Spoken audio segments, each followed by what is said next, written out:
Elia Legasov ha vissuto tanto a lungo da potersi permettere di dimenticare il tempo e talmente poche cose da non averlo mai sentito trascorrere.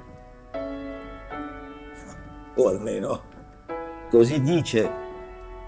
Oggi compie gli anni, ma quanti siano esattamente non gli importa. È nato un settembre di troppi anni prima. Gli sembra una vita fa, quasi non sua, troppo lontana, non riesce a compattarla. Gli rimangono solo immagini accartocciate, senza collante, tanta carta straccia sparsa in testa. Negli anni le ha raccolte, le ha strappate e le ha cercate quando ha avuto bisogno, e ne ha avuto parecchio, di capirsi meglio, di farle luce. Ora vive al buio e tenta di conservarle, nel terrore che gli c'è dalla presa e che volino via. Le tiene molto forte pur di non perdersi, si dice di proteggerle e non vuole più ripetersi. Le mani sono diventate ruvide, vissute, a forza di stringersi, due pugni stretti e uguali che non lasciano andare via le cose grandi e quelle semplici.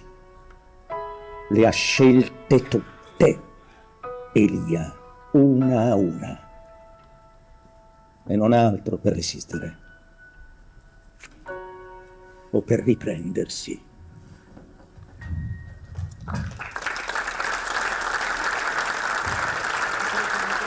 Buonasera e benvenuti.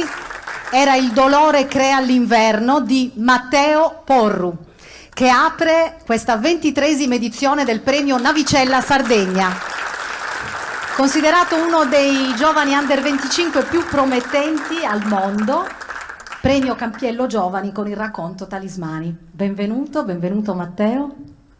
Ciao Egi, buonasera a tutti, è un posto meraviglioso, sono contentissimo di essere qua, sono contentissimo di condividere questo grandissimo onore con tanti amici questa sera, quindi sono contento e ancora più contento di essere qua.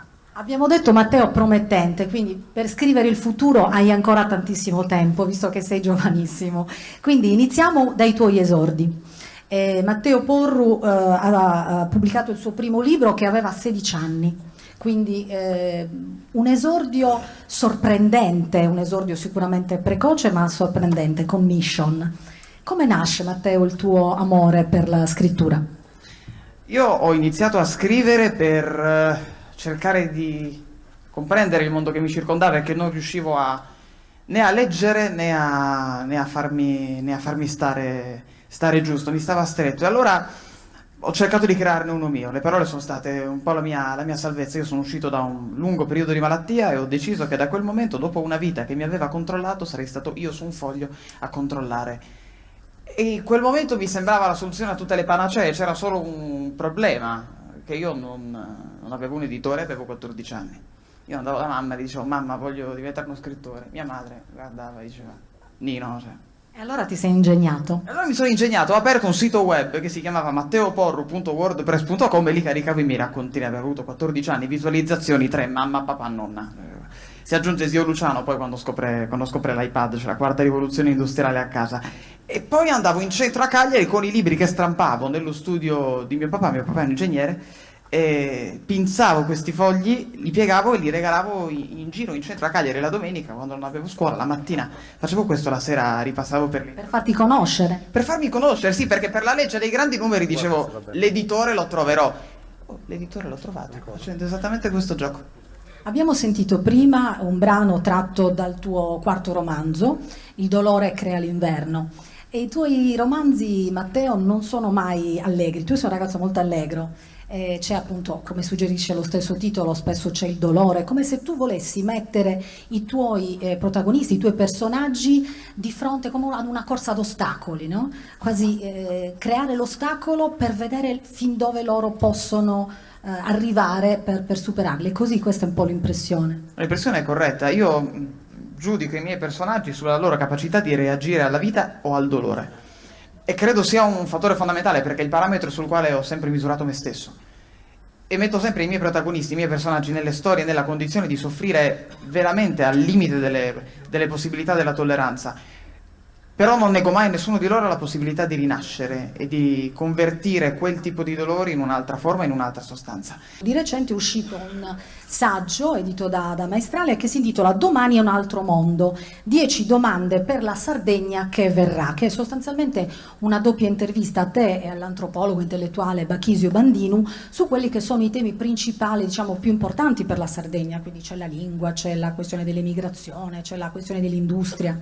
Sì, è un saggio che ci sta dando moltissime soddisfazioni, è uscito a febbraio, praticamente in concomitanza delle elezioni regionali, e ci ha dato la possibilità di avere anche una restituzione importante. Io ero letteralmente 2 giorni fa da un incontro molto bello ad Alghero, in cui a intervistarci sono stati i ragazzi. Ed è stato un momento di restituzione molto profonda e molto bello, perché abbiamo capito, forse ancora più di quando lo scrivevamo, il senso dell'opera nel momento in cui ci hanno interrogato i ragazzi. Ci hanno interrogato in maniera critica. Uno di loro ieri ha fatto la domanda: perché ce lo siamo posti noi come sardi queste 10 domande e non hanno posto i trentini, i valdostani? E forse perché noi abbiamo più autoconsapevolezza, abbiamo una coscienza culturale, sociale molto più radicata, e perché abbiamo la capacità, forse anche la lungimiranza, perché alla fine è solo questione di orizzonti, di riuscire a conciliare anche posizioni opposte. C'è una frase che amo ripetere, che dice: vede più lontano un vecchio seduto di un giovane in piedi. E può essere vero, però quando il vecchio presta al giovane la sedia, vedono e vivono entrambi molto meglio. Ecco, io e Bachisio ci siamo scambiati, io gli ho dato i miei occhi e lui mi ha prestato la sedia, è stato un bel esperimento. Bravo, complimenti Matteo. L'hai già anticipato. Matteo Porru ha, insieme alla scrittura, un'altra grande passione nella vita, quindi l'hai già anticipata tu, il volo. Sì, la bellezza dell'aria è unica. Poi c'è un principio aerodinamico che è sempre molto curioso da ricordare. Normalmente quando si pensa a un aeroplano si pensa che sia l'aeroplano ad agire sull'aria, cioè che l'aeroplano prende una certa velocità e poi si stacchi da terra. È l'esatto contrario, è l'aria che prende dall'alto l'aeroplano e lo solleva. Ecco, l'aria ti racconta e ti insegna i cambi di prospettiva. Quando tu comprendi il cambiamento di prospettiva che dall'aria, non diventi un bravo pilota, diventi una brava persona. Ecco, il volo mi ha insegnato moltissimo a diventare una brava persona. Sentiamo, Matteo, le motivazioni della giuria lette dal nostro Marco Spiga. Nato a Roma da padre sardo e madre veneziana, ha iniziato ad attirare l'attenzione dei media nazionali con il primo romanzo, The Mission, scritto quando aveva soltanto 16 anni. Poi sono venuti Quando sarai grande, Madre Ombra, con cui ha vinto il premio Zingarelli, e nel 2019 Talismani, con cui vince la sezione Giovani del Campiello. Repubblica lo inserisce tra gli under 25 più promettenti al mondo. Nel 2023 esce Il dolore crea l'inverno, considerato il romanzo della maturità. L'edizione francese, La douleur fait l'hiver, ottiene il Grand Prix du Livre des Montagnes. Di dolore lui se ne intende da quando a soli 3 anni gli fu diagnosticata una malattia rarissima, che vive comunque con un atteggiamento più che positivo. La vita mi ha dato tanto filo da torcere, dice, ma anche tanto da tessere, e si consola con la passione viscerale per il volo che pratica come pilota di ultraleggeri. Premio Navicella Sardegna 2024, Matteo Porru. Premia la vice sindaca di Olbia, Sabrina Serra.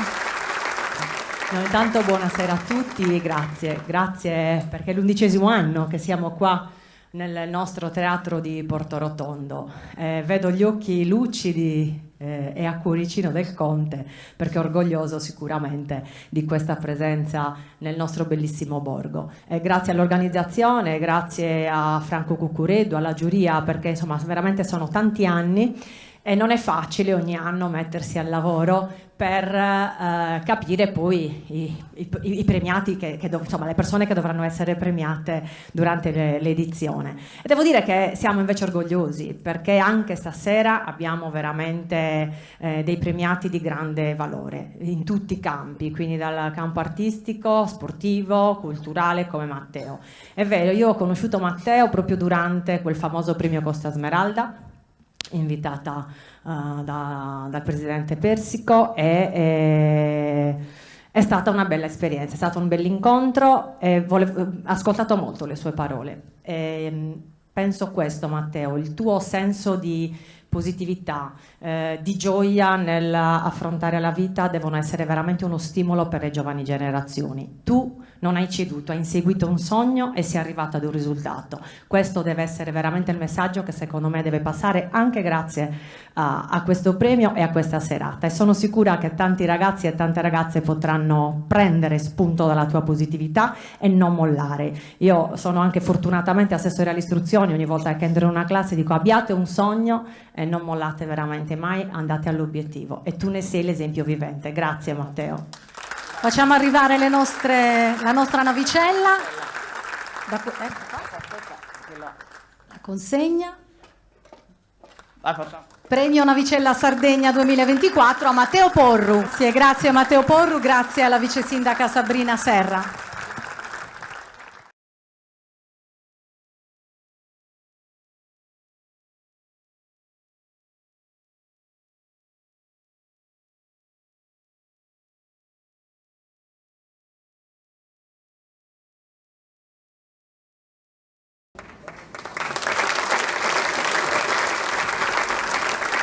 E quindi siamo giunti, insomma, anche quest'anno, come da tradizione, alla 23esima edizione del premio Navicella Sardegna, che viene assegnato, come molti di voi che ci seguono da tanti anni sanno, ai sardi di nascita, sardi d'origine o sardi di adozione, che con il loro ingegno hanno portato il nome della Sardegna nel mondo. Ma chi sono questi sardi?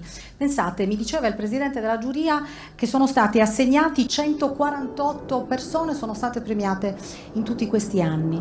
Quindi chiederei intanto un applauso per la giuria, per il loro lavoro. Abbiamo preparato una piccola clip con alcuni volti, alcuni nomi, ovviamente non tutti quanti, non era possibile. Ecco qua, sono tutti nomi notissimi: Gianfranco Zola, grande campione sportivo, il presidente della Repubblica Francesco Cossiga, lo scrittore Marcello Fois, l'attrice Caterina Murino, i giornalisti Bianca Berlinguer e Beppe Severnini, il generale Gianfranco Siazzu, il conte Donà Dalle Rose, poi ancora le showgirl Elisabetta Canalis e Melissa Satta, lo stilista Antonio Marras, il super manager Cimbri, e Flavio Manzoni, designer della Ferrari, la grande artista Maria Lai, ancora lo skipper di Luna Rossa Max Sirena, il regista Paolo Zucca. Facciamo un applauso per loro e per tutti gli altri. Il prossimo premiato è nuorese, molto fiero della sua sardità, con una laurea dell'Università di Sassari in tasca. È già salito, stupore! Bastiano Sanna. Non ne vedevo l'ora. Mi dice sempre mio marito, certe persone non si possono ingabbiare negli schemi. Beh, insomma, è un onore essere qua. Solo vedendo chi questo premio l'ha ricevuto negli anni passati mi fa sentire un po' a disagio, però insomma vi ringrazio per avermi pescato. Bastiano, devo dire due cose di lei per chi non la conoscesse, anche se anche in questi giorni ci sono state anche delle interviste, ovviamente anche sui nostri giornali.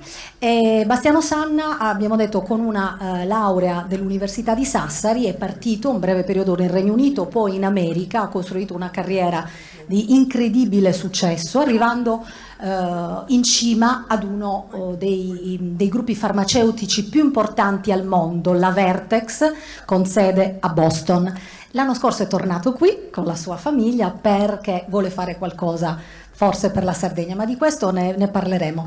Quindi iniziamo dalle sue prime esperienze negli Stati Uniti. Lei è andato lì intanto per un postdoc e poi quasi subito è arrivato a Novartis.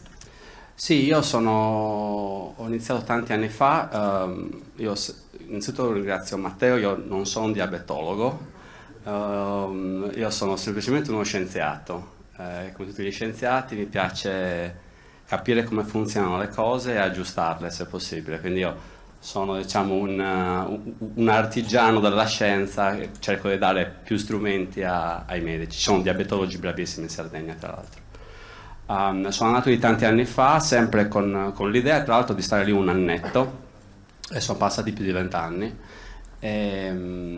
Ho iniziato a fare il mio postdoc, che è il periodo di ricerca che si fa dopo che si prende il dottorato, e poi ho iniziato a lavorare in Novartis, sono rimasto tanti anni in Novartis, facevano tante cose, tra cui sono una delle cose di cui sono più fiero, la prima terapia cellulare per le leucemie pediatriche.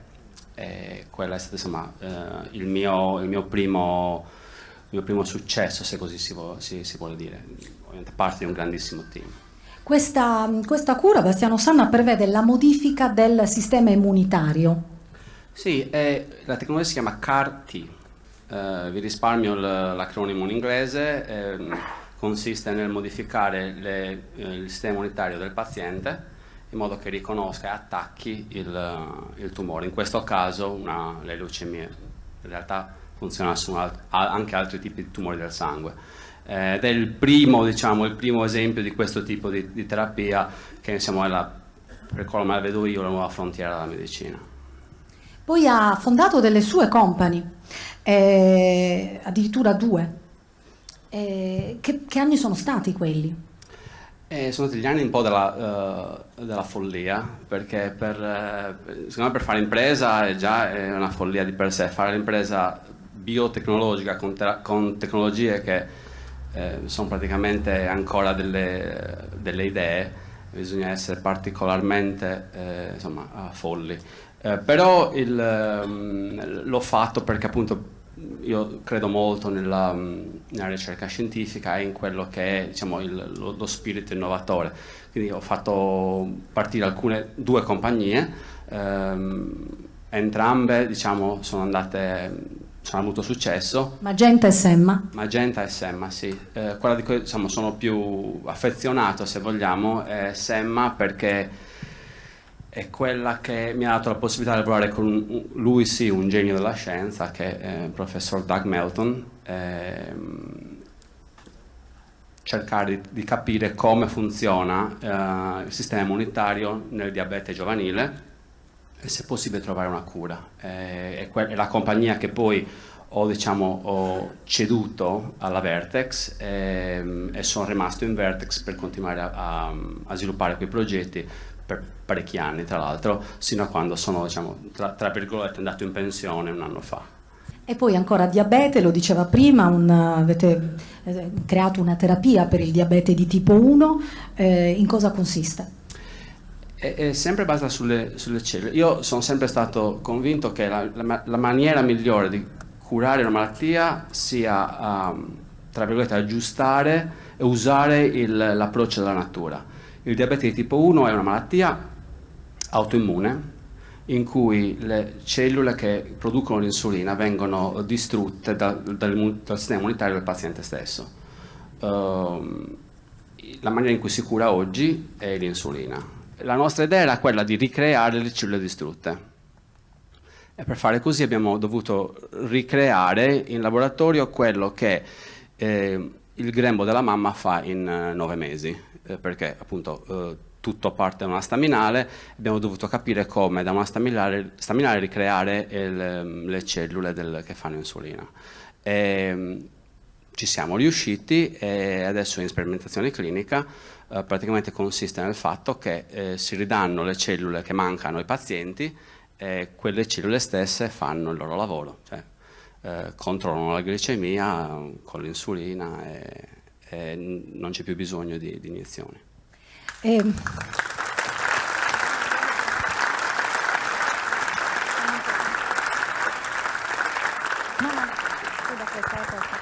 Il suo legame con la Sardegna, Bastiano Sanna, si evince anche dal tipo di malattie alle quali lei si è interessato, quindi la talassemia, il diabete, che non a caso sono malattie molto presenti in Sardegna. Possiamo dire che i suoi studi affondano proprio le radici nella genetica della popolazione sarda? Sì, allora, la talassemia ovviamente non è che lo devo spiegare io, è una malattia che in Sardegna è presente da millenni, è un regalo che ci ha lasciato la malaria. Il diabete di tipo 1 no, però la Sardegna è purtroppo la regione al mondo in cui l'incidenza del diabete tipo 1 è più alta. Se non ricordo male il secondo è la Finlandia, ma non si sa bene perché. In Sardegna l'incidenza è la più alta. Quindi io ho sempre avuto un occhio di riguardo per queste malattie, anche alcune altre malattie come la sclerosi multipla, che sono molto prevalenti in Sardegna. Ovviamente sono malattie devastanti per chiunque le abbia, quindi, però diciamo per me da sardo è da particolare soddisfazione per averci potuto fare qualcosa. Ascoltiamo per lei le motivazioni della giuria.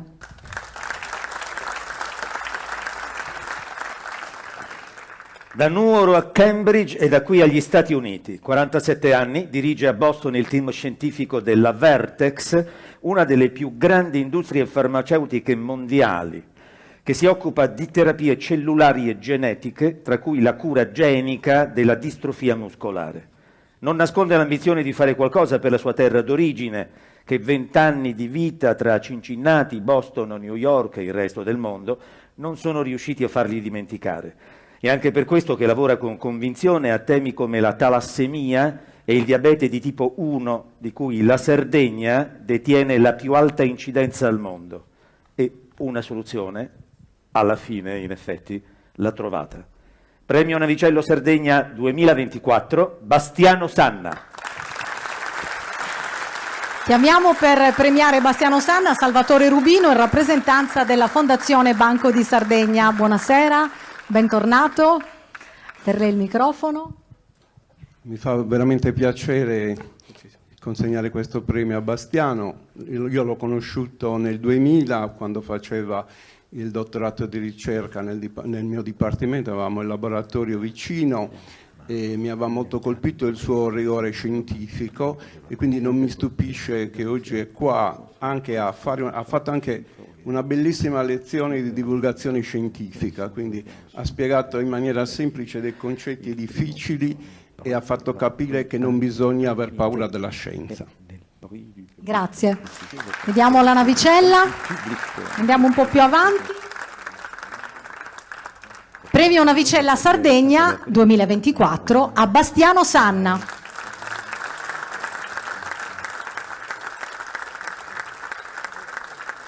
Complimenti Bastiano Sanna, grazie Salvatore Rubino.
Silvia Careddu, primo flauto dell'Orchestre Nationale de France.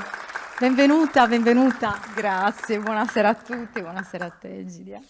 Allora, cagliaritana ma con radici e cuore alla Maddalena. Cagliari, città meravigliosa che mi ha dato appunto Natale, dove ho studiato e insomma ho iniziato lì la musica, la passione per la musica. Però devo ammettere che i genitori sono galluresi, mamma della Maddalena, papà di Bortigiades, e quindi il cuore era sempre lì, l'estate alla Maddalena e non solo, quindi tuttora insomma siamo... Torna ogni volta che può. Sempre, ma alla Maddalena. Lei ha lasciato l'isola abbastanza in fretta per una carriera prestigiosa, costellata di successi, insomma di tournée in giro per il mondo, ma come nasce il suo incontro con la musica? Allora, è nato, diciamo, ero molto piccola, ero bambina, i miei genitori mi facevano cantare, insomma, e quindi hanno notato che c'erano delle doti musicali e mi hanno indirizzato al flauto. Dico stranamente al flauto perché io ero innamorata del pianoforte e invece loro hanno detto ma sai, guarda, loro proprio convinti che io dovessi fare il flauto, neanche mi avevano chiesto e mi hanno detto guarda, se però scegli il flauto non potremo andare alla Maddalena, perché quando studi come facciamo? Non possiamo... se scegli piano. Sì, se scegli il pianoforte non potremo mai andare più in vacanza alla Maddalena, insomma, non lo so, cosa scegli tu, ovviamente. Flauto. Per l'amore per la Maddalena e l'arcipelago, insomma, sono finita a studiare di malavoglia, poi lo strumento perché non mi piaceva per niente. E poi invece si è innamorata di questo strumento. Mi sono innamorata a 16 anni all'incirca, e da lì, più che altro della musica, ecco, sì, dell'universo della musica, della grandezza e dell'immensità del bene che fa la musica. Parlo del mio settore, la musica classica, ovviamente in generale, però effettivamente ho iniziato ad avvicinarmi di più, anche devo dire grazie a certe persone, certi colleghi che sono qua con me. È una gioia incredibile poter risuonare con loro, perché si condivideva tantissimo e insomma, si imparava, ci si stimolava a vicenda, e quindi insomma, mi sono appassionata allo strumento, al suono del flauto. È stato importante, molto importante per lei un concorso a Ginevra. Sì, devo dire che mi ha cambiato la vita. È stato un po', come si può paragonare, un po' per noi musicisti i concorsi sono un po' come le Olimpiadi. Adesso non è che, insomma, sono meno esposti delle Olimpiadi, però lo studio, l'impegno, lo stress, la dedizione che c'è dietro posso compararla solo allo sport. E da lì Silvia Careddu ha preso il volo da questo concorso a Ginevra, e quindi insomma è iniziata così, ha decollato, diciamo, la sua carriera. Lei attualmente è docente a Zurigo e per lei è molto importante l'insegnamento, trasmettere alle nuove generazioni l'amore per la musica. Diceva, quando ho studiato io si studiava in un certo modo, adesso? Allora, adesso è di facile accesso, diciamo, la scalata è più veloce, stranamente, perché poi le materie restano uguali, le difficoltà di uno strumento sono le stesse. Ora è tutto un po' veloce, facile. Semplificato. Ha dei lati positivi, ripeto, perché certo si può apprendere molto più velocemente. Questo è un vantaggio. Assolutamente. Ecco. Ascoltiamo le sue motivazioni della giuria del premio.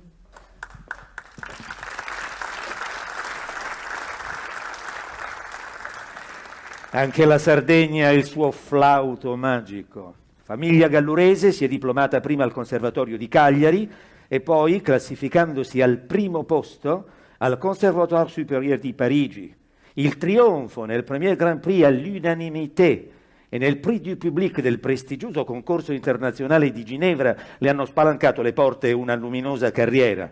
È stata la prima donna italiana ad entrare a far parte dei Wiener Philharmoniker dell'Opera di Stato di Vienna. È stata inoltre per diversi anni primo flauto della Konzerthausorchester di Berlino e dei Wiener Symphoniker. È professore di flauto presso la Zürcher Hochschule di Zurigo, l'École Normale de Musique di Parigi e la Royal Academy di Londra. Viene regolarmente invitata come solista ai più importanti festival mondiali, dall'Austria all'Australia, dalla Spagna al Giappone. Attualmente primo flauto dell'Orchestre Nationale de France a Parigi. Cosa le manca della Sardegna? Il mare e il vento della Maddalena, dove si rifugia ogni volta che può. Premio Navicella Sardegna 2024, Silvia Careddu. Per la premiazione chiamiamo Bastianino Mossa, presidente della FASI, che raggruppa, come sappiamo, le federazioni delle associazioni dei sardi in Italia. Benvenuto, bentornato. Bentornato. Buonasera a tutti. Quello che ci diciamo tutti sardi fuori è sempre da dove vieni, de Galei da Sese, e questo penso che sia poi... Il Maddalena è di Quarresti. Di Quarresti. Ecco. E questo vale per tutti i sardi, vale per noi che naturalmente come federazione partecipiamo oramai dalla fondazione di questo premio, collaboriamo appunto in tutti i sensi e soprattutto tutti gli esempi che qui in questo palco sono, come dire, visti da tutto il nostro mondo, da tutta quella Sardegna che è fuori, che è una Sardegna importante. Noi solo in Italia siamo 30.000 iscritti, quindi i nostri circoli vanno da Ciampino a Domodossola. E tutti quanti sognano di fare carriera, quindi quella carriera che lei dice, quella carriera appunto che appunto porta avanti nell'insegnamento e soprattutto nel portare l'identità sarda, no? Quella che noi portiamo nei nostri simboli, e fuori i quattro muri per noi sono tanta roba, come si dice, per noi è tutto. E poi una cosa incredibile che ho letto nell'ultima intervista che ha fatto, che lei sogna anche lei di cantare con i tenores. Cioè, questo tutti da bambini abbiamo cantato a tenores nei nostri paesi, e penso che questa sia una delle cose ancora che proprio segnano il suo attaccamento alla Sardegna. Ecco, grazie. Ecco la navicella in argento realizzata dalle abili mani di Bruno Busonera, orafo di Cagliari, per Silvia Careddu, premio Navicella Sardegna 2024.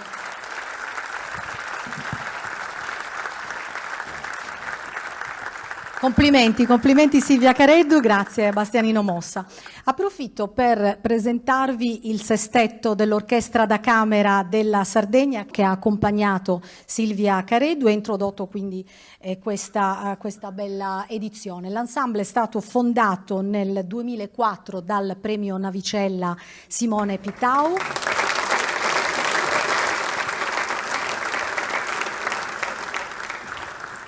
Con l'intento di valorizzare appunto gli studenti del conservatorio e anche delle scuole europee di musica e riunire quindi in qualche modo tutti i sardi che esercitano con grande successo l'arte della musica in tutto il mondo. Allora vi chiedo un applauso per Marcello Peghin alla chitarra, Olesia Elmenayenko al violino, Simone Pittau al violino, Salvatore Rea alla viola, Vladimiro Azzeni al violoncello, Andrea Piras al contrabbasso. Complimenti e grazie.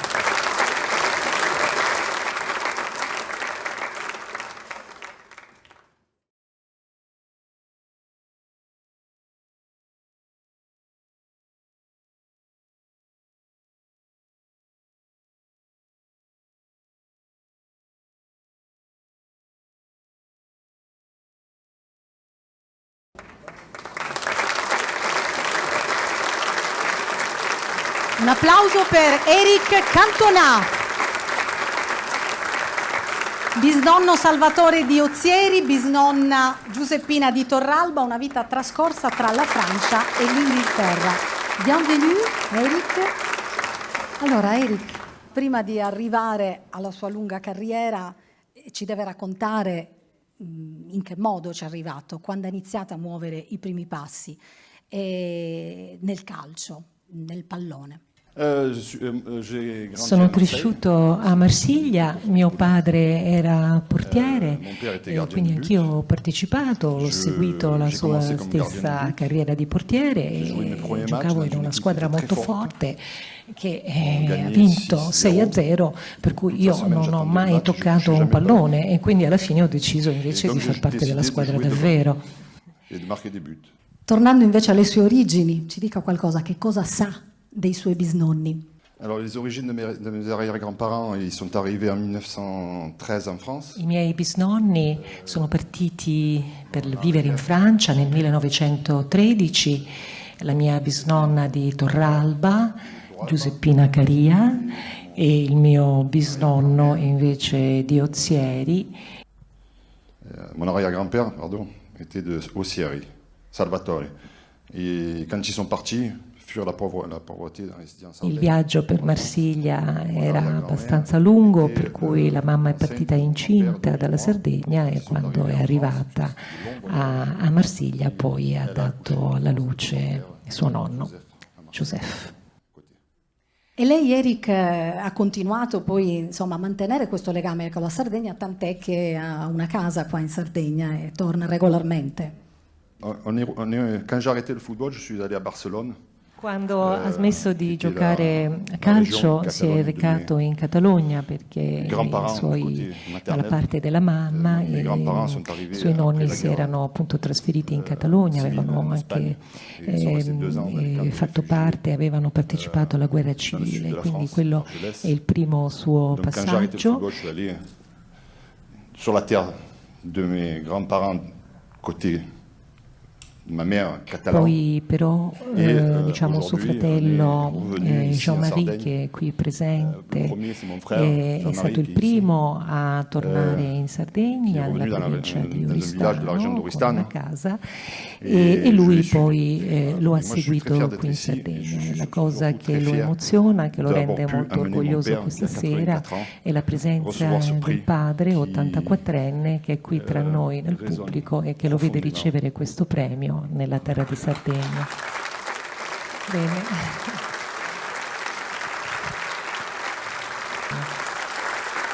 Facciamo un applauso a suo padre,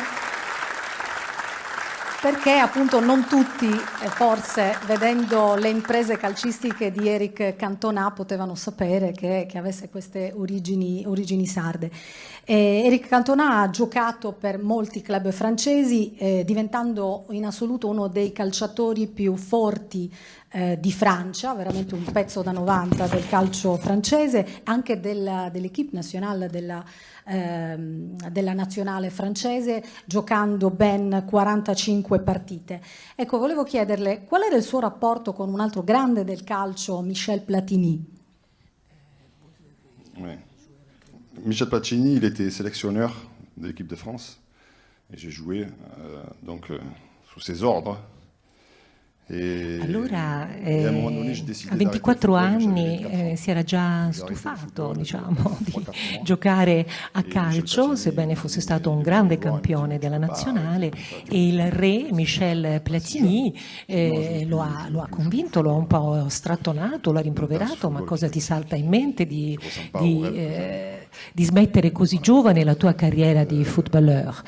E quindi gli ha proposto di andare in Inghilterra e di giocare, di fare un esperimento, una prova, di giocare con una squadra, di vedere un po' se la sentiva e come andava.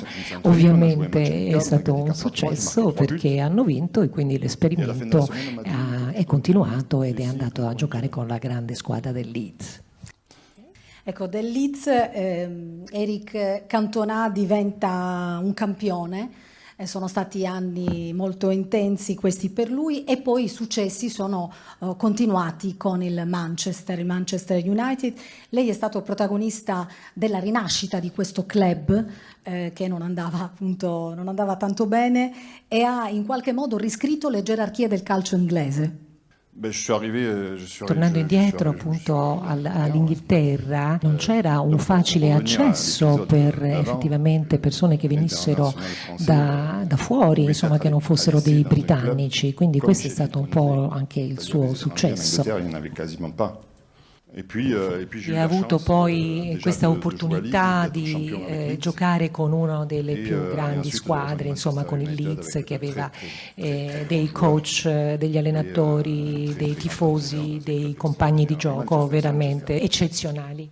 Che cosa provava quando negli stadi urlavano il suo nome, la chiamavano The King, la esaltavano quasi come un semidio? Che cosa provava quando scendeva in campo? Je pense que c'était très mérité.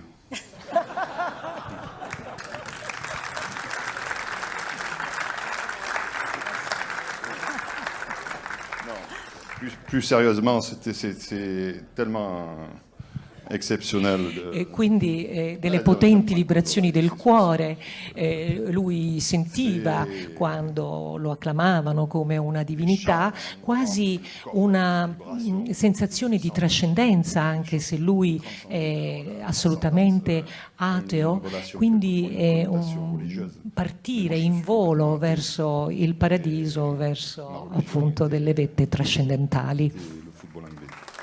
Lei, Éric, è conosciuto per le sue imprese straordinarie, ha vinto 4 supercoppe del calcio inglese, che insomma non è da tutti, ma è ricordato anche per il suo temperamento forte, per il suo carattere focoso.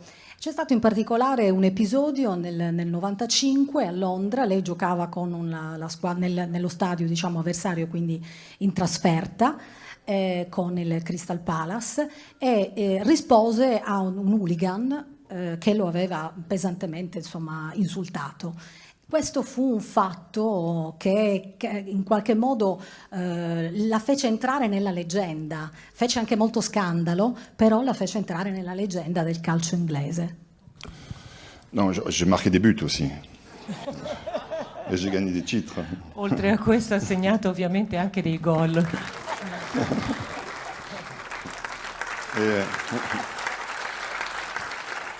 Mais Sì, in effetti è stato insultato tantissime volte, quindi è stato un momento di fragilità in cui comunque lui ha reagito anche con un senso artistico, con un colpo di Kung Fu, e quindi è un momento di fragilità che assolutamente che a lui non dispiace, non ha assolutamente nessun rimorso, anche perché se avesse potuto gliel'avrebbe dato un colpo ancora più forte. È che l'hanno frenato, obiettivamente, abbiamo visto nei video. C'è una cosa che le voglio chiedere. Il suo gesto diventato, diciamo, iconico di sollevare il bavero. Tra l'altro noi abbiamo qua uno spot Nike, che è uno spot che sicuramente tutti in sala conoscono perché è diventato veramente molto significativo, dove lei proprio fa questo. Ecco, vediamo. C'è un giovanissimo Maldini, ecco, c'è anche lei. au revoir.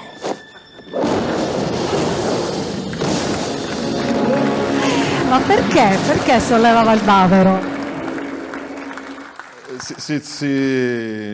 Allora è semplicemente un gesto, potremmo dire, scaramantico, che lo ha caratterizzato, che quindi gli piaceva sempre ripetere un suo tratto distintivo, alzare il colletto della maglia, come tanti altri giocatori fanno altri gesti. Lui. Ma Eric Cantona non smette di stupirci stasera, perché la sua ultima passione ve la facciamo vedere adesso con questo video, un altro cantante. Questo è il suo singolo uscito lo scorso anno, che lei ha portato in giro, ha portato anche a Manchester. Pendant le Covid, è stato durante il Covid che anche lui ha trovato diciamo, l'energia, l'ispirazione per dedicarsi a suonare la chitarra e a comporre, perché lui stesso ha composto questa canzone, The Friends We Have Lost, gli amici che abbiamo perso, e quindi questa è la sua nuova passione maturata durante il Covid. Vediamo le motivazioni e sentiamo le motivazioni della giuria per lei. Suo nonno, Salvatore Cantona, era sardo di Ozieri. La famiglia finì a Marsiglia, dove lui è nato, e ha cominciato a mettersi in luce come attaccante nella squadra dell'Olympique. In Inghilterra ha vinto una Premier League con il Leeds e 5 di seguito con il Manchester United. Con la nazionale francese ha giocato 45 partite, segnando 20 reti. King Eric occupa la 24esima posizione nella speciale classifica dei migliori calciatori del XX secolo, pubblicata dalla rivista World Soccer, e Pelé lo ha inserito nella lista delle 100 leggende di tutti i tempi. Nato sotto il segno dei gemelli, non gli è stato difficile passare dal calcio al cinema, ha recitato in numerosi film con attrici del calibro di Kate Blanchett e di Monica Bellucci, e sotto la regia del grande Ken Loach. Lui stesso si è distinto anche come regista. Premio Navicella Sardegna 2024, Eric Cantona. E per premiare una leggenda del calcio inglese, chiamiamo sul palco un'altra leggenda del calcio inglese, Gianfranco Zola. Bravo! Yeah. Benvenuto Gianfranco. Grazie per essere qua. Per me è un piacere. Nonostante quest'uomo ci abbia dato così tanti fastidi e ci ha fatto così tanto infuriare, c'era qualcosa in lui che mi piaceva. E stasera l'ho scoperto, insomma, evidentemente ho captato questa parte sarda in lui che me l'ha fatto piacere un pochettino, non tanto, però un pochettino mi è piaciuto. Gianfranco, Chelsea e Manchester United, diciamo una classica del calcio inglese. Sì, era una delle partite, subito appena sono arrivato mi hanno subito fatto capire che quando si giocava col Manchester era qualcosa di particolarmente speciale, oltre che estremamente difficile. Questo l'ho capito subito quando poi sono sceso in campo contro di loro. Però era una partita molto sentita, noi eravamo una squadra che stava crescendo, che volevamo fare concorrenza al Manchester, che era la squadra che tutti volevano battere, che tutti ammiravano. E Eric era, diciamo, il king, era la persona più rappresentativa, una leggenda in Inghilterra per tutti. Io questo l'ho potuto percepire quando ho parlato con alcuni dei suoi compagni, Cole, Dwight York, ne parlavano con una venerazione, con un rispetto che mi ha colpito e mi è rimasta impressa. Eric, tu vuoi dire qualcosa a Gianfranco? In italiano, sì, in italiano. In italiano. No. Andiamo avanti, Eric. Moi, je veux dire que c'est des, che fanno la differenza, per i quali lui prova moltissimo rispetto, anche se hanno giocato poco l'uno contro l'altro, poiché lui stava arrivando e appunto lui stava partendo. E ce ne sono pochi alla fine che richiamano la sua attenzione e il suo apprezzamento. Alcuni geni, i cervelli della squadra, come quelli che ha nominato, uno è Rodriguez, l'altro Modric. Sarà un genio sicuramente, e quindi tra questi annovera anche Gianfranco Zola. Facciamo un applauso a questi due grandi campioni. Possiamo procedere con la premiazione, ragazze? Ecco, diamo a Gianfranco la navicella in argento che consegna ad Eric Cantona, premio Navicella Sardegna 2024. Grazie, complimenti, grazie Eric, grazie a Gianfranco Zola.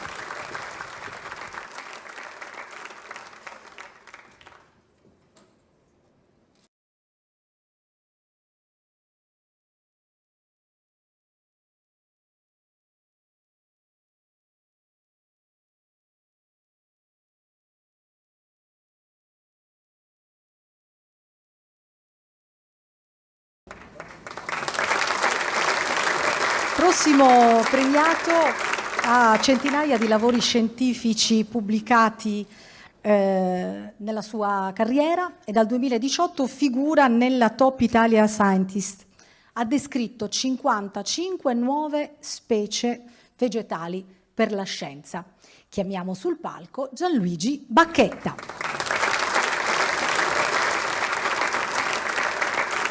Buonasera professore, benvenuto. È la prima volta che noi abbiamo un esperto come lei della natura sul palco di questo premio. Quindi sicuramente la prima domanda che io voglio farle è questa: qual è lo stato di salute delle nostre piante? Anche perché ultimamente abbiamo letto anche delle notizie allarmanti che riguardano i nostri boschi, ma in generale come sta la Sardegna verde? La Sardegna dal punto di vista della biodiversità è certamente un paradiso, ed è anche grazie alla Sardegna che io ho potuto ottenere tanti successi. Se non ci fosse tutta questa meraviglia non avrei potuto pubblicare quasi nulla. È un po' un laboratorio a cielo aperto? Sì, assolutamente. E non sta male la nostra natura, ha bisogno solamente di più amore da parte nostra. E tante volte ci si preoccupa anche eccessivamente, però credo che comunque si stia aprendo una fase molto positiva per quanto riguarda le politiche ambientali nella nostra isola, che potranno certamente portare beneficio a tutti noi sardi anche. Quali sono, professore, i pericoli, i pericoli maggiori? Sono i cambiamenti climatici, l'antropizzazione, quali sono? Il cambiamento climatico è ineluttabile, lo soffriamo anche adesso, tutti noi, e effettivamente pochi rimedi possono essere posti da noi sardi, dalla nostra amministrazione. Sono cambiamenti che appunto riguardano l'intero pianeta, e che subiamo già da diversi decenni. Non va dimenticato che a partire dagli anni '80 le temperature dei decenni si sono sempre viste nelle loro medie aumentate, che il 2023 è stato in assoluto l'anno più caldo da che si registrano i dati, cioè da 174 anni, e questo 2024 si avvia ad essere un anno record. In più noi stiamo subendo, al di là delle condizioni termiche, delle situazioni di aridità estrema, certificate e che si protraggono da oltre 2 anni, specialmente nella parte orientale della nostra isola. Però quindi siccità è un'altra brutta bestia. sì, assolutamente, però è un male che noi conosciamo. Sasicagna è un qualcosa che ripetutamente si è verificata. Certo, oggi la si nota con degli effetti più devastanti, ma si riprenderanno le piante. Se lo dice lei, noi ci crediamo. A proposito di questo, anche gli incendi sono un problema.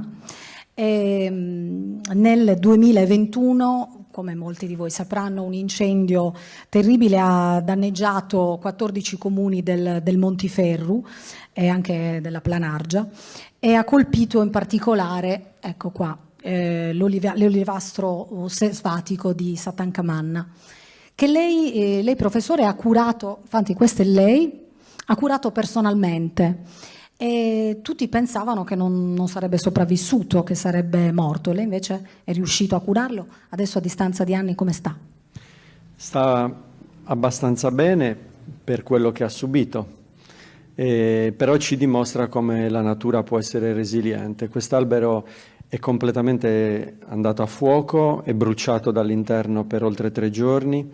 Tutti gli apparati radicali sono stati compromessi, ma con pazienza, non con i tempi degli umani, ma con i tempi che caratterizzano il mondo animale e vegetale, siamo riusciti a fare in modo che riuscisse a riprendersi e oggi in 3 punti diversi questa pianta ha germogliato e si sta riprendendo. Certamente non potrà mai più essere l'albero monumentale di un tempo, ma rimane comunque sia nella memoria di tutti gli abitanti del Montiferru ed continua ad essere un luogo dove molti si recano per rendere omaggio a questo patriarca, anzi a questa matriarca mi verrebbe da dire, perché l'olivo in questo caso è una pianta ermafrodita, ma nel produrre semi e frutti penso sia più corretto chiamarlo matriarca.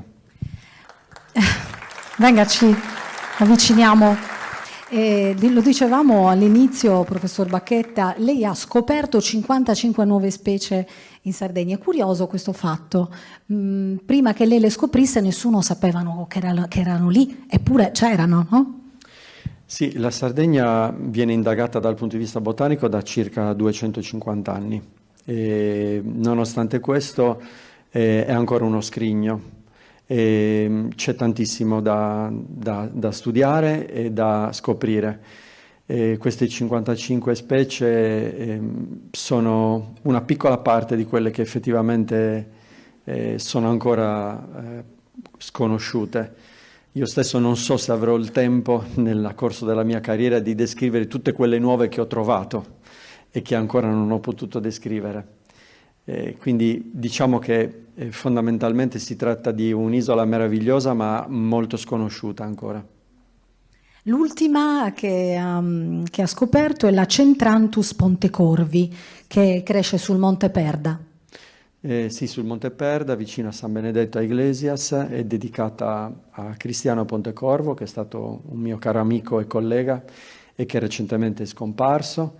Ed è l'ultima, la 345esima, ma effettivamente questa è stata pubblicata a luglio, ma entro la fine dell'anno saranno 347, ce ne sono altre 2 nuove e l'anno prossimo ce ne sono già in cantiere altre 5, quindi è un qualcosa in estremo divenire e questo, tra virgolette, ci fa anche litigare con gli editori perché in particolar modo stiamo per pubblicare la flora endemica della Sardegna con un'importante casa editrice regionale, però non si riesce mai a finire perché si descrivono piante nuove praticamente ogni mese.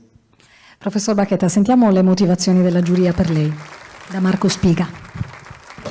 laurea in scienza della vita, master in pianificazione del paesaggio e analisi della vegetazione, dottorato in geobotanica e in biologia delle piante. Direttore dell'Orto Botanico di Cagliari dal 2015 al 2023, attualmente è ordinario presso il Dipartimento di Scienze della Vita e dell'Ambiente dell'Università di Cagliari e docente presso l'Università di Teheran. Ha dato vita alla Banca del Germoplasma e al Centro di Conservazione della Biodiversità, che lavorano allo studio e alla conservazione dell'agrobiologia e della geobotanica delle isole del Mediterraneo.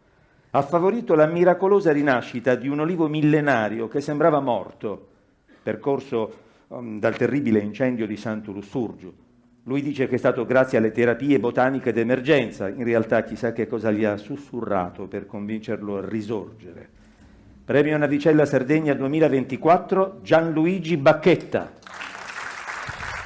Per la premiazione chiamiamo Germano Murineddu, responsabile territoriale retail nord-est del Banco di Sardegna.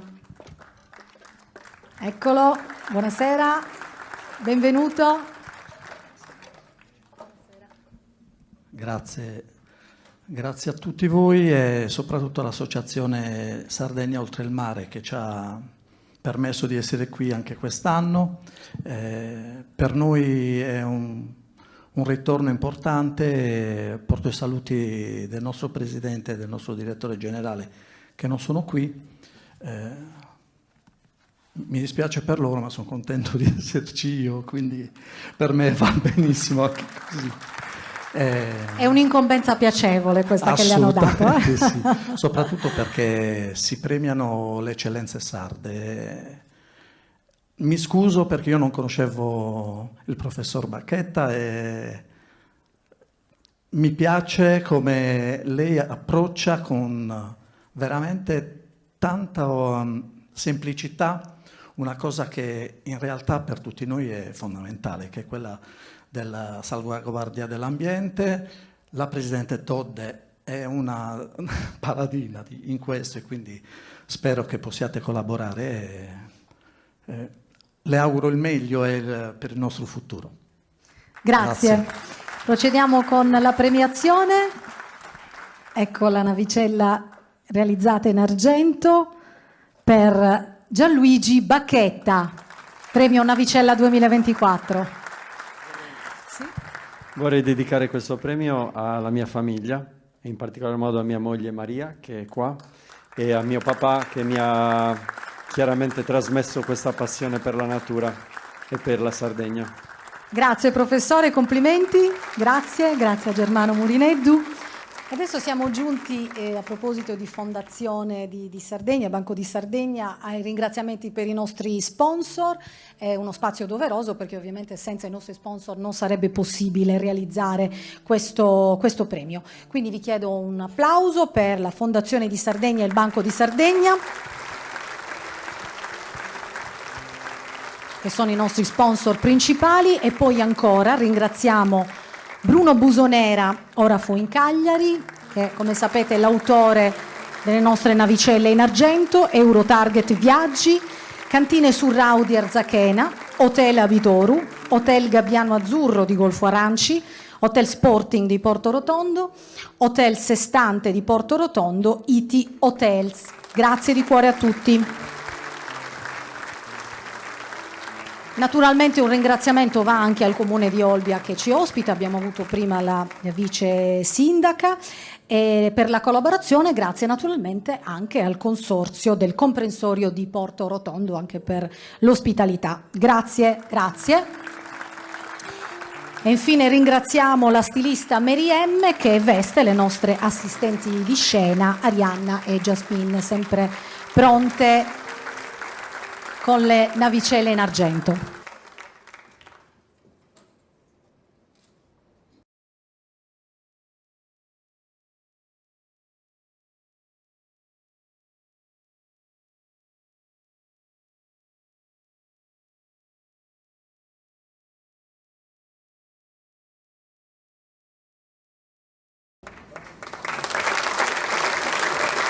Iniziamo adesso questa seconda parte del nostro premio Navicella, con quella che noi chiamiamo premio nel premio, un premio speciale intitolato ad Olimpia Matacena. Chi era Olimpia Matacena? Era la presidente della giuria, lo è stata per molti anni, è scomparsa prematuramente e allora la giuria del premio ha deciso di dedicarle un'attenzione speciale, istituendo un premio per le personalità che si distinguono, che si sono distinte nell'ambito della comunicazione. Olimpia è sempre stata una donna molto forte, tenace, che ha messo tanta passione e tanto amore in quello che ha fatto. Vi chiedo quindi un applauso per ricordarla.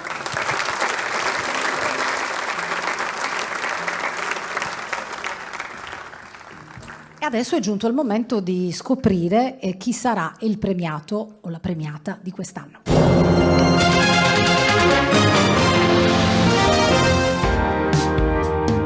Buongiorno dal TG5. Dopo il lunedì nero delle borse di tutto il mondo, mercati in ripresa. Negli ultimi 70 anni il panorama demografico dei paesi dell'entroterra sardo è cambiato in maniera radicale. C'è davvero di tutto per accompagnare gli sfondi nel giorno più importante della loro vita. Sì, proprio così. Ci troviamo nella sala stampa del Palazzo della Regione Sardegna, dove vengono elaborati tutti i dati. Poco fa è arrivato il dato definitivo. E qua ci troviamo a Sennariolo, piccolo comune della provincia di Oristano. Sono 156 gli abitanti e nel 2021 non c'è stata nemmeno una nascita. Fischi sono i comandi, gli ordini che vengono dati ai nocchieri, che in questo caso si avvalgono dell'ausilio anche del team di Luna Rossa. Grazie per averci seguito, una buona giornata. Roberta Floris, uno dei volti più amati della TV italiana. Ciao Roberta, benvenuta. Ciao. Buonasera a tutti. Come stai? Devo dire un po' di tensione, normalmente sono dall'altra parte e credo che avrò anche la tentazione che ha avuto Eric Cantona di prendere il microfono, perché oggettivamente tu hai dimostrato oggi con le interviste quanto è bello fare il nostro lavoro, quanto sia arricchente. Con tutto quello che hanno raccontato gli ospiti prima di me, devo dire, io mi sento minuscola, veniamo arricchiti giornalmente facendo un lavoro meraviglioso da quello che veramente ci trasmettono molto spesso gli intervistati. Abbiamo sentito l'eloquio di Matteo Porru, che ha incantato tutti, che ha parlato dei sogni, rivolgendosi sostanzialmente ai ragazzi della sua età, anche se bisogna dirlo, tu sembri decisamente molto più maturo. Ecco, questo e incanti anche e soprattutto per questo, per il tuo ragionamento, rivolgendosi ai ragazzi della sua età e dicendo appunto di credere nei sogni. Io credo che tutte le persone che sono qui, che hanno ricevuto questo premio, abbiano fatto questo nella loro vita, credere nei loro sogni e con sacrificio, passione e determinazione, che molto arriva e molto di tutto questo arriva dalla nostra terra, hanno poi raggiunto gli obiettivi, sono qui stasera. Quindi io devo dire... Anche tu, Roberta, hai creduto nel tuo sogno, perché sapevi che fin da piccola che avresti fatto la giornalista. Era il tuo sogno e l'hai realizzato. Studi giuridici contesi però sulla TV. Sì, esatto. Io devo dire, ho sempre avuto la passione della scrittura, se non altro l'ho trovata terapeutica, cioè scrivevo per, come dire, sfogarmi, le classiche cose che credo facciano moltissimi ragazzi, però leggevo questo, una possibilità di appunto raccogliere magari i miei pensieri e trovare una libertà in quello che scrivevo. E da lì si è sviluppato piano piano l'idea di fare la giornalista, che ho maturato definitivamente intorno ai 20 anni, quindi non piccolissima, però diciamo che la scrittura ha fatto sempre parte della mia vita. E, certo, io lì lo facevo un po' per terapia, qui devo dire, terapia ovviamente tra virgolette, qui devo dire racconto, il piacere di raccontare le storie, di raccontare il mondo, ma anche un senso di responsabilità che accompagna tutti noi che facciamo questo lavoro, perché ovviamente dobbiamo raccontare. E peraltro in un mondo che è in continua evoluzione, con la tecnologia, dove girano notizie di tutti i tipi, dobbiamo raccontarle con approfondimento, attenzione, in maniera tale che tutti coloro che ci seguono possano farsi una reale idea di quello che accade nel mondo. Ecco, questa, Roberta, a proposito di comunicazione, andiamo un po' più avanti, è uno, diciamo, dei punti deboli forse in questo momento. Molti osservatori ritengono che il giornalismo stia attraversando un momento difficile. non in Italia, diciamo nel mondo, proprio perché il giornalista ha sempre più difficoltà nel farsi da intermediario. E nei social molte persone fanno i giornalisti, danno notizie che però, come dicevi tu, non sono verificate, quindi manca quella responsabilità che invece un giornalista ha, responsabilità a volte anche penale, no? per quello che dice. E tu come la vedi? Come vedi il futuro? Allora, io penso a questo proposito che il ruolo del giornalista oggi forse sia ancora più importante, proprio per questo motivo del quale parlavi tu. Circola veramente di tutto. Peraltro circolano anche siti che somigliano tanto a quelli reali come, non so, TGCOM24, il Corriere, e che magari hanno una sfumatura, un punto in più del quale non ci si rende conto. Mi è capitato diverse volte che persone anche strutturate, quindi dalle quali magari non ti aspetti, esatto, mi inviassero una notizia per chiedermi se effettivamente fosse vera. Ecco, allora il ruolo del giornalista si definisce in questa maniera, proprio nel fatto che alcune testate importanti, regionali, come quella in cui lavori tu, e comunque stampa e televisione, hanno questo compito, raccontare la realtà e farlo appurando le fonti, controllando tutto quello che c'è da controllare in maniera tale che la notizia arrivi, veramente verificata all'interlocutore, perché poi gira davvero di tutto sui social.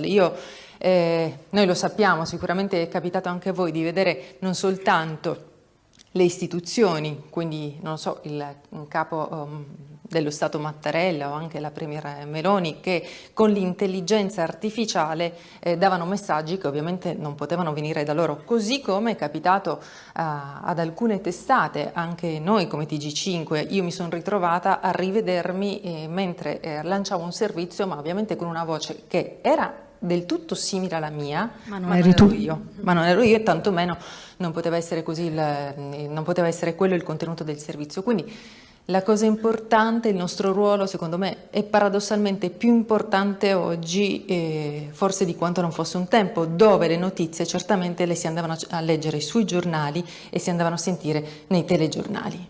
Ecco, una domanda invece per te, Roberta, più di curiosità. Tu hai iniziato a Sardegna 1, poi appunto sei arrivata in Mediaset, adesso Canale 5, TG5, ma hai fatto, praticamente sei passata attraverso un po' tutti le varie testate Mediaset.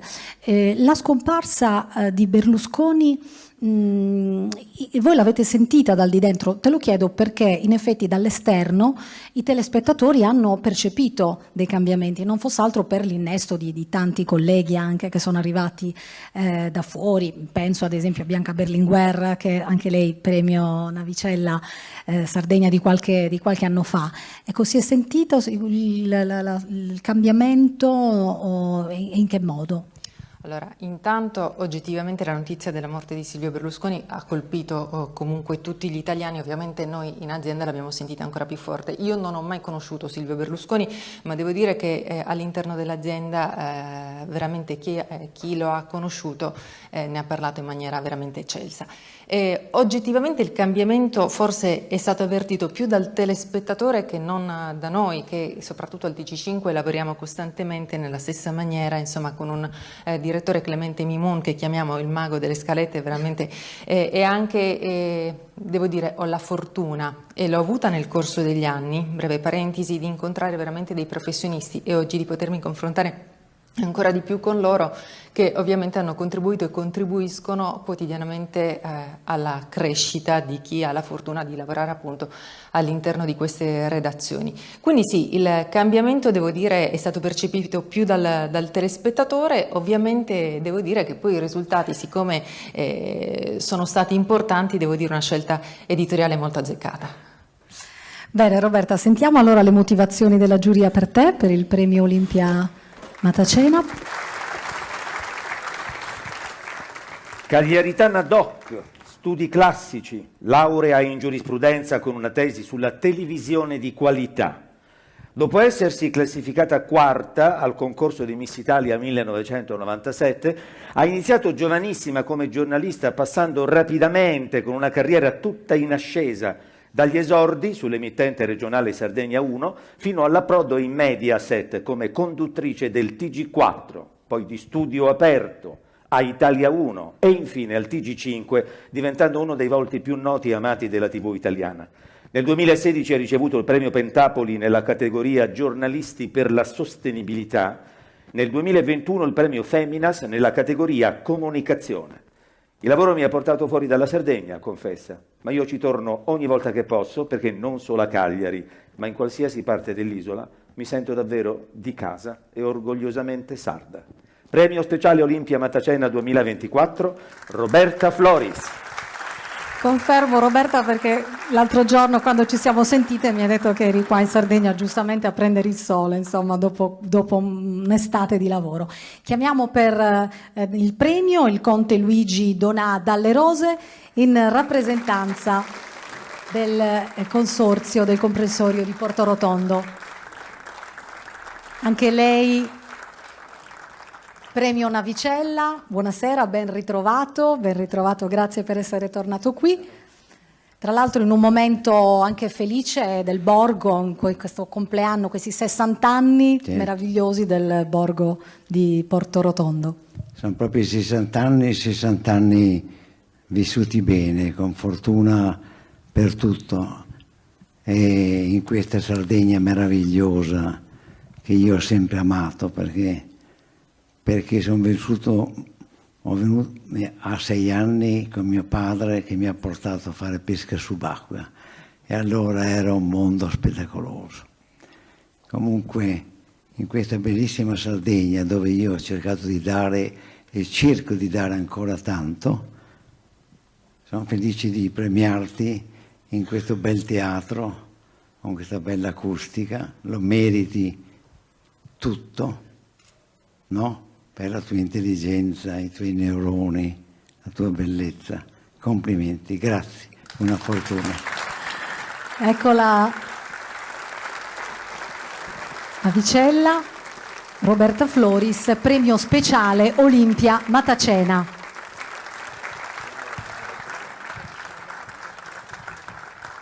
Grazie Roberta, complimenti, grazie Conte, grazie.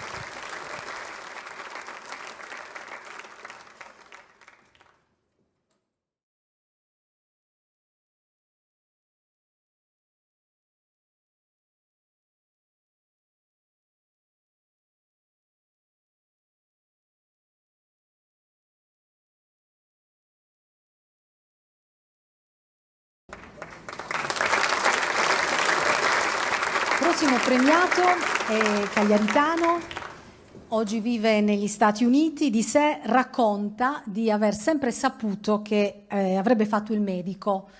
Anticipiamo. Enrico Ferro. Buonasera a tutti, grazie per l'invito, grazie alla giuria per il premio e grazie a voi tutti per avermi ospite in questa bellissima serata e bellissimo palcoscenico, è bello essere a casa. Siamo noi che ringraziamo lei per aver affrontato anche un lungo viaggio, sappiamo, da Boston per arrivare sin qui. Enrico Ferro, i suoi genitori sono entrambi medici, mamma pediatra, papà anestesista, ma lei racconta non è per questo che lei ha deciso di fare il medico, in particolare il cardiologo.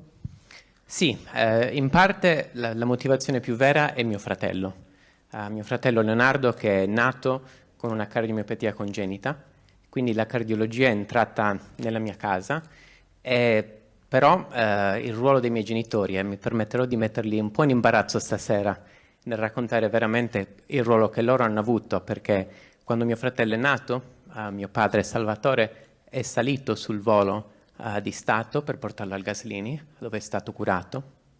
Dopo le cure io non penso lui sarebbe sopravvissuto se non avesse avuto a casa al suo fianco forse i 2 medici più perfetti. Da un lato un anestesista rianimatore che ha ricreato una unità di cure intensive a casa e gli amministrava i farmaci in endovena. Osservare questo da casa non può non ispirare. Dall'altro una pediatra, mia madre Piera, che gli hanno permesso di essere dov'è e a sua volta di essere per me la continua fonte di ispirazione in tutto questo percorso.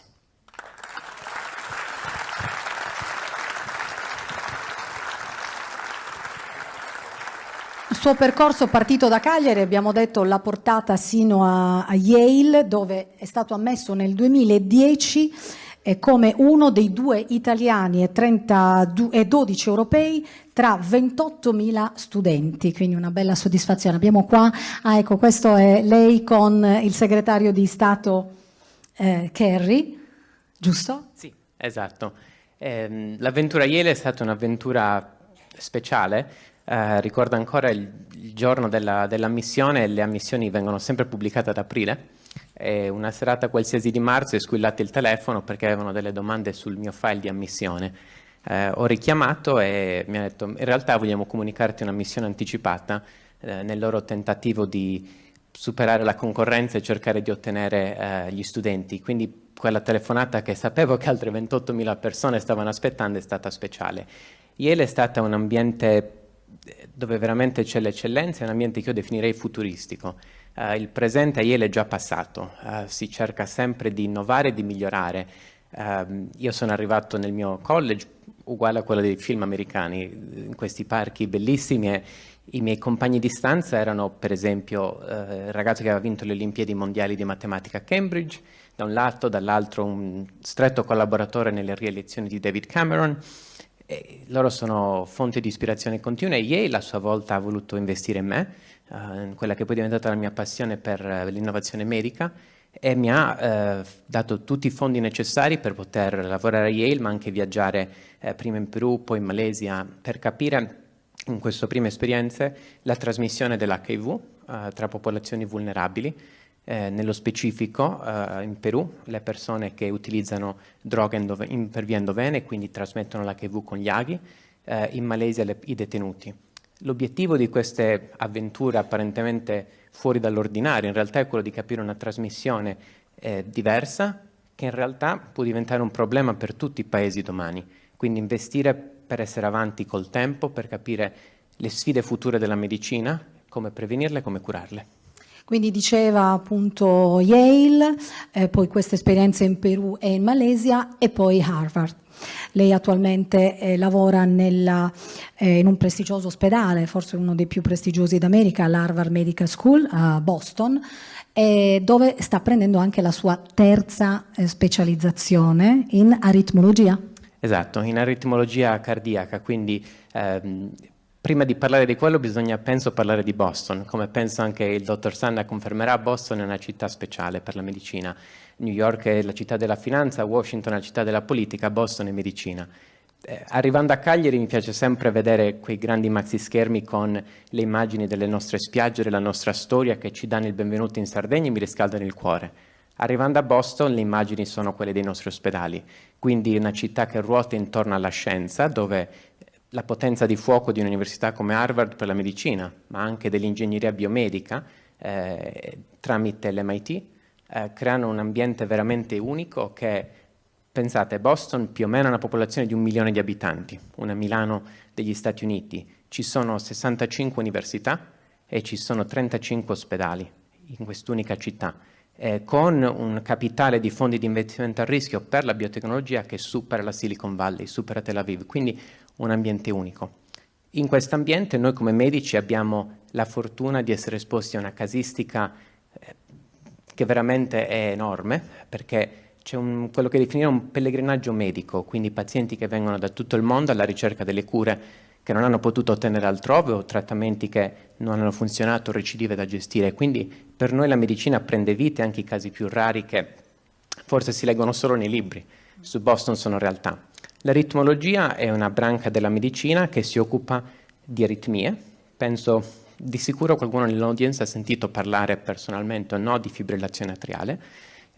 Noi come aritmologi è una branca principalmente chirurgica, quindi noi facciamo interventi minimamente invasivi, dove tramite le vene, le arterie e i grandi vasi arriviamo direttamente al cuore.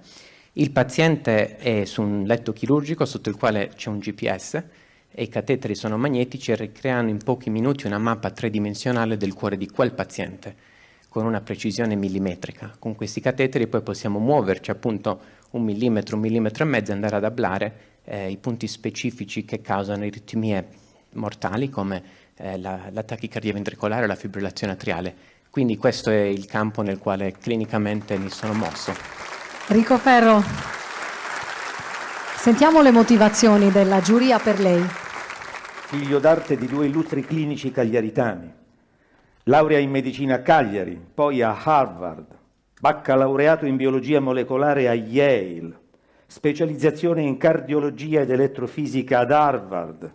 Si è messo in luce, tra l'altro, per gli studi condotti come consulente del Ministero della Salute degli Stati Uniti sugli effetti dei nuovi presidi cardiovascolari e sull'uso degli anticoagulanti di nuova generazione nel trattamento della fibrillazione atriale.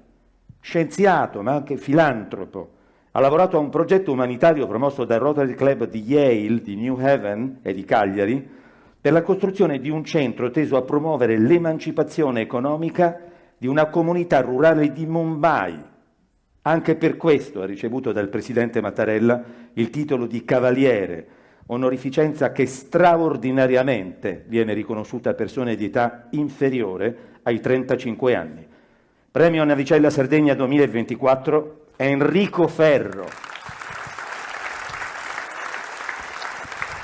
Per la premiazione chiamiamo Mondino Ibba, che è uno dei componenti della giuria del premio Navicella. Ascoltando, ecco Mondino, ascoltando le motivazioni, ci sono tante cose da cui avremmo potuto parlare, ma non c'è il tempo. Benvenuto Mondino.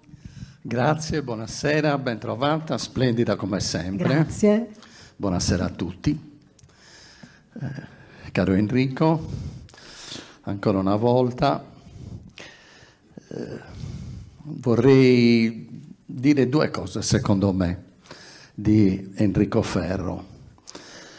Provo a dirle in questa maniera. Lui ha fatto riferimento a Leonardo, il suo fratello, che non l'ha potuto accompagnare in una ipotesi di percorso parallelo, che pure sarebbe stata la cosa migliore e la cosa ideale.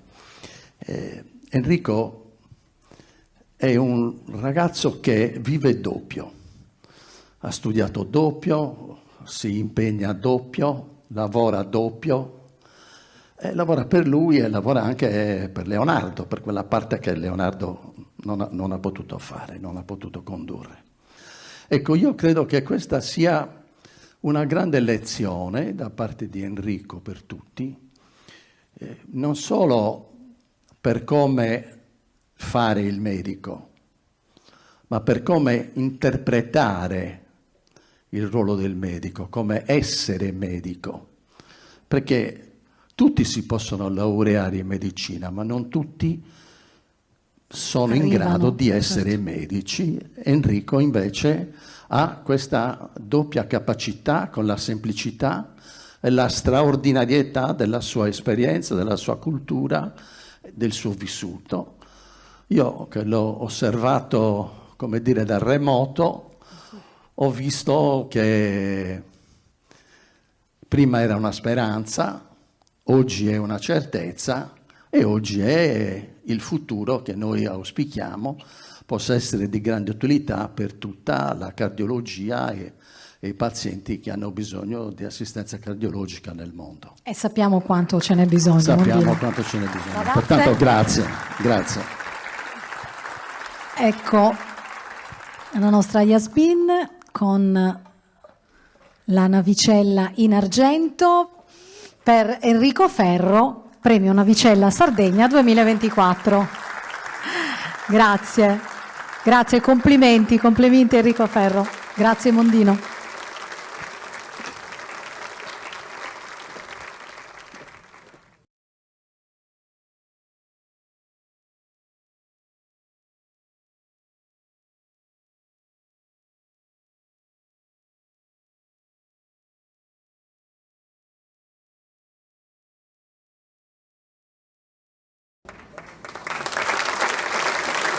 Sta volando veramente Marta Maggetti. È stata fantastica Marta, grande, perché ha avuto una freddezza pazzesca. Marta.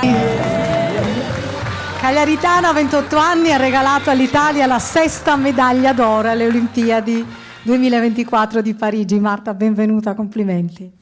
Grazie, buonasera a tutti. Scusate, sono ancora emozionata dal video, è sempre bello rivederlo.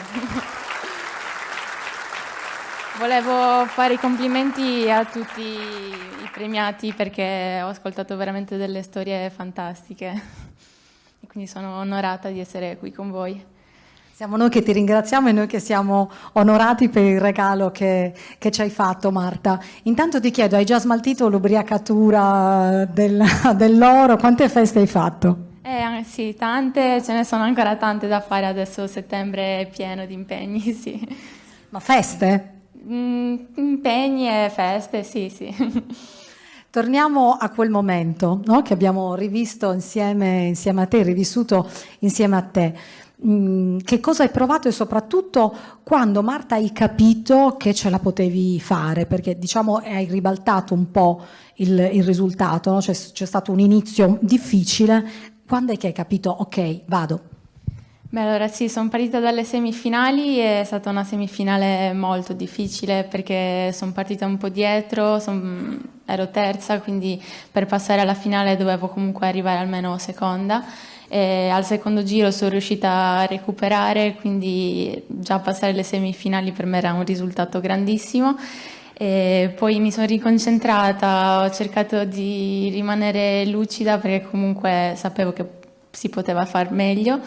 E nella finale anche lo stesso, di nuovo non sono partita molto bene, però al secondo giro sono riuscita a stare molto attaccata alle prime due e loro diciamo che si sono distratte, hanno fatto più strada, quindi io sono riuscita a fare la mia scelta e quindi ad arrivare a fare una manovra e arrivare prima di loro e quindi così a tenerle dietro.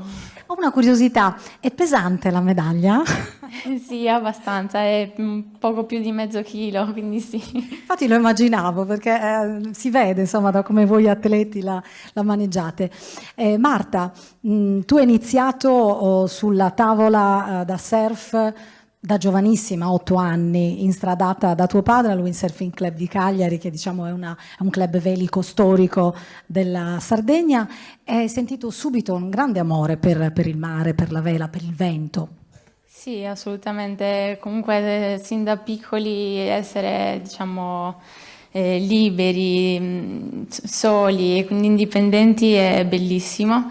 Quindi da subito è scattato questo amore e poi ho sempre avuto sin da piccola un gruppo di altri amici che hanno, diciamo, fatto questo percorso con me. Quindi sì, per me fino adesso è sempre stata una passione, un divertimento. Per me non è ancora un lavoro, non lo considero un lavoro.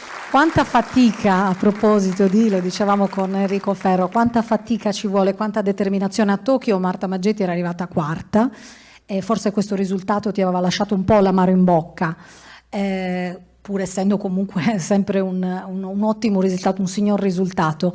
Ma davvero quanta fatica ci vuole, quanta determinazione?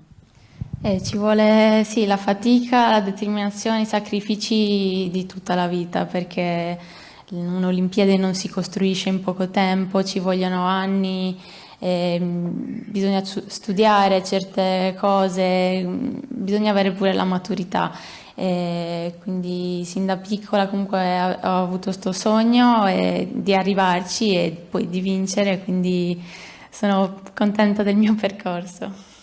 Ascoltiamo, diamo un altro applauso, strameritato, e ascoltiamo da Marco Spiga le motivazioni della giuria per te, Marta. Seguendo la passione del padre si iscrive al Windsurfing Club di Cagliari e inizia da giovanissima ad accumulare un bagaglio impressionante di talento, di agonismo, di esperienza.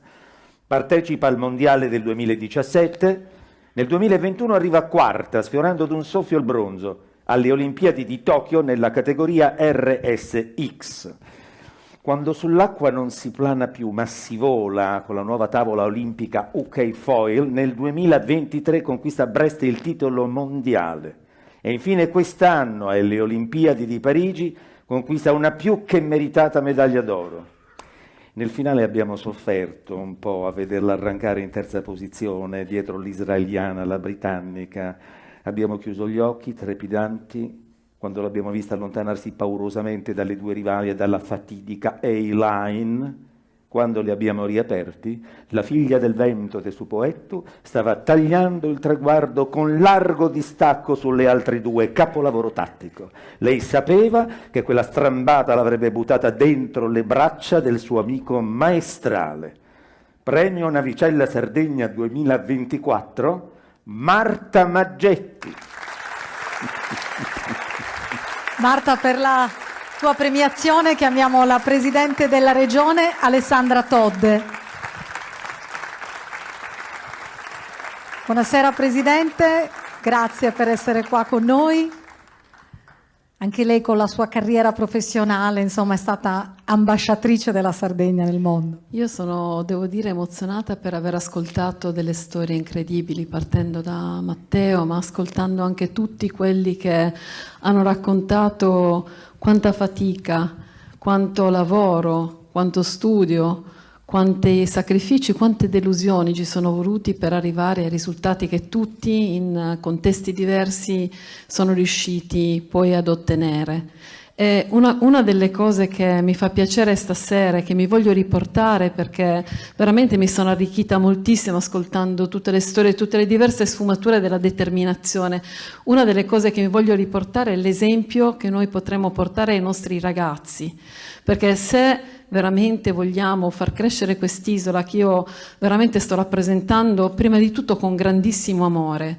Ecco, se vogliamo far crescere quest'isola, se vogliamo che abbia una possibilità di essere trainante, perché tutti vorremmo una Sardegna trainante, vorremmo una Sardegna che non è sempre nelle ultime posizioni, ma voglio dire veramente vola come ha fatto Marta, ecco, allora bisogna insegnargli i valori corretti, bisogna insegnargli il lavoro, il sacrificio, bisogna insegnargli che si arriva duramente, si arriva con determinazione, si arriva magari fallendo, si arriva dopo tante anche speranze che non sono andate bene. Io sono felice di premiare Marta, l'ho accolta a Cagliari quando è arrivata con la sua medaglia, perché lei rappresenta tutto questo, rappresenta la determinazione, il fatto di non fermarsi mai, è veramente una grandissima speranza per quest'isola che tutti vorremmo vedere volare come lei.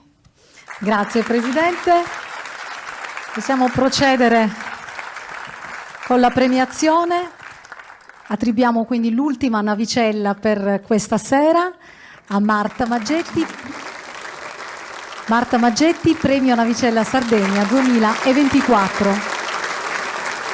Grazie Marta. Grazie Presidente, grazie Marta Maggetti. Adesso in chiusura naturalmente tocca al Presidente della giuria, Franco Cuccureddu, fare i saluti, fare i ringraziamenti. Forse ho dimenticato anch'io qualcuno, Presidente, non lo so. Avrei già detto tutto, però per non dimenticare qualcuno, cosa che mi capita quasi sempre, questa volta li ho scritti e così insomma cercherò di essere rapidissimo, però sono doverosi i ringraziamenti. Innanzitutto insomma mi associo alle parole della Presidente Todde. Naturalmente faccio i complimenti agli 8 premiati di oggi, sono tutte bellissime storie, grandissimi personaggi, moltissimi giovanissimi quest'anno e che quindi insomma ci potranno dare soddisfazioni ulteriori, credo, all'Italia e alla Sardegna. Ringrazio anche perché oggi abbiamo il caso vuole che abbiamo presenti in sala 2 dei 3 premiati nella prima edizione, Gianfranco Zola e Francesco Cucca, dal 2002, quando abbiamo istituito il premio che è nato, qui lo vedete, l'abbiamo ricordato con un bel libro che ha ricordato 20 anni di premio Navicella dal 2002 al 2022, che oggi abbiamo avuto modo di consegnarlo proprio a Gianfranco Zola e che siamo riusciti a pubblicare grazie al contributo del Banco di Sardegna. Premio che è nato all'interno dell'ammiragliato di Cagliari per volontà, devo dire anche per lungimiranza, di tre enti regionali incautamente soppressi, perché l'intuizione avuta da Esit, Isola ed Ersat era quella di utilizzare le eccellenze che avevamo nel mondo anche per promuovere meglio, a utilizzare come testimonial queste personalità.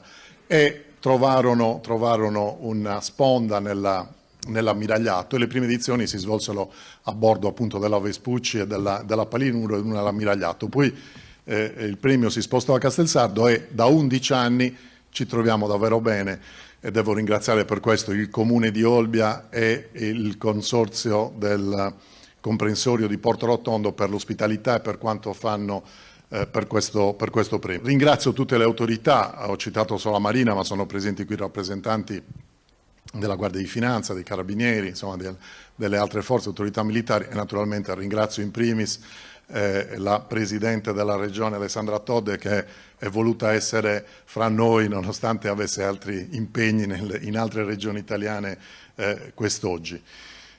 Mi spetta nominare i componenti della giuria: Beppi Anziani, Aldo Brigaglia, Alessandro Collini, Mondino Ibba, Serafina Mascia in rappresentanza della Fasi, Lorenzo Muggiano, che è la vera anima organizzativa di ogni piccolo dettaglio che dobbiamo curare, Giovanna Palimodde, Anna Piras e il professor Salvatore Rubino. L'orchestra da camera diretta dal maestro Simone Pittau, premio Navicella nel 2013, la nostra interprete, grazie Cristina, il nostro bravissimo attore Marco Spiga ed infine la vera colonna portante di questa cerimonia, Egidi Angela Secchi. Grazie, troppo buono. E le nostre assistenti di scena Arianna e Jasmine. E siamo giunti davvero al termine di questa 23esima edizione. Grazie a tutti voi per essere stati con noi. Io adesso vi lascio ancora con il sestetto dell'Orchestra da Camera diretta da Simone Pittau, e in chiusura sentiremo un brano notissimo di Ennio Morricone, C'era una volta il West. E noi, se Dio vorrà, ci vedremo l'anno prossimo. Buonasera.